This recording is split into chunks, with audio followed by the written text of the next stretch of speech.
நலம் காக்கும் ஸ்டாலின், உங்கள் குடும்பத்தின் நலன் அரசின் பொறுப்பு.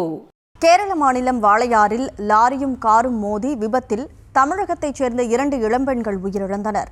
படுகாயமடைந்த 8 வயது சிறுமி உள்ளிட்ட 4 பேருக்கு தீவிர சிகிச்சை அளிக்கப்பட்டு வருகிறது. கூடுதல் விவரங்களோடு செய்தியாளர் சதாம் இணைப்பில் இருக்கிறார். சதாம், வணக்கம். விபத்து எப்போ நடந்தது? இதுக்கான காரணம் என்ன?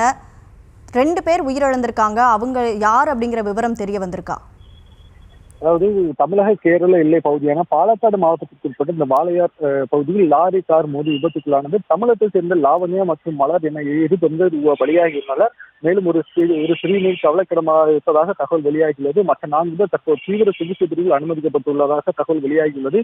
தமிழக கேரள எல்லையை ஒட்டியுள்ள கேரள மாநிலமான பாலக்காடு மாவட்டத்திற்கு உட்பட்ட வாளையார் பகுதியில் அமைந்துள்ள தேசிய நெடுஞ்சாலையில் லாரியும் காரும் இன்று அதிகாலை மோதி விபத்துக்குள்ளானது. கொச்சியிலிருந்து சென்னை நோக்கி சென்ற தமிழக குடும்பம் பயணித்த கார் விபத்துக்குள்ளான நிலையில் காரில் இருந்து 23 வயதான லாவண்யா மற்றும் 26 வயதான மலர் ஆகியோர் இந்த சம்பவ இடத்தில் உயிரிழந்துள்ளனர். மேலும் மற்ற நபர்களை உடனடியாக அக்கம் பக்கத்தினர் மீட்டு அருகிலுள்ள மருத்துவமனையில் அனுமதித்துள்ளனர். இதில் 8 வயது சிறுமி தற்போது கவலைக்கிடமாக இருந்துள்ள நிலையில் தீவிர சிகிச்சை பிரிவில் தற்போது அனுமதிக்கப்பட்டுள்ளதாக தகவல் வெளியாகியுள்ளது. இந்த சிறுமி உட்பட காரில் 4 பேர் பாலக்காடு தற்போது அங்கு அமைந்துள்ள தனியார் மருத்துவமனை அனுமதிக்கப்பட்டுள்ளனர். இந்த சம்பவம் தற்போது சோகத்தை ஏற்படுத்தியுள்ளது. இந்த விபத்து குறித்து போலீசார் விசாரணை மேற்கொண்டு வருகின்றனர்.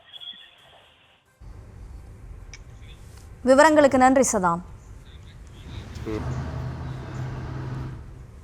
நலம் காக்கும் ஸ்டாலின், உங்கள் குடும்பத்தின் நலன் அரசின் பொறுப்பு.